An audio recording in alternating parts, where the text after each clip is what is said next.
সোনার গহনা ছিনতাইয়ের পর ভুক্তভোগীর মাথায় হাত পড়ে, তবে এবার উল্টো স্বর্ণ ছিনতাই করার পর ছিনতাইকারীর মাথায় হাত।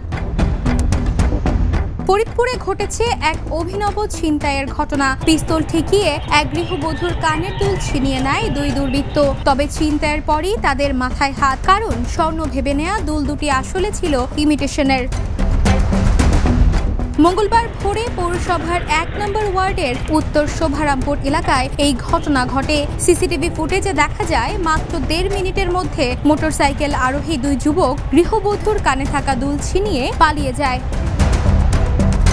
ভুক্তভোগী মঞ্জু রানী দাস প্রতিদিনের মতো সকালবেলা নিজের বাড়ির সামনে ঝাড়ু দিচ্ছিলেন। ঠিক সেই সময়ই মোটরসাইকেলে মুখোশ ও হেলমেট পরিহিত দুই যুবক এসে দাঁড়ায়। মঞ্জুর কানে থাকা দুল ধরে টান দিতেই তিনি চিৎকার করার আগেই সামনের যুবক কোমর থেকে পিস্তল বের করে ভয় দেখান। ভয়ে নিজের হাতে খুলে দুলগুলো তাদের দিয়ে দেন তিনি।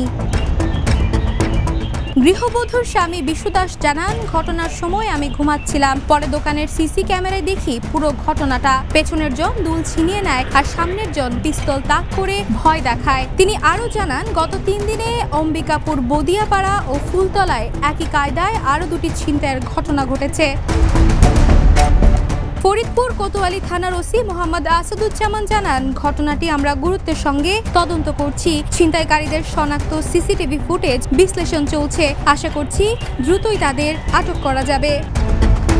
Desk report, the news. দেশে দেশে সবার সাথে, দ্য নিউজ।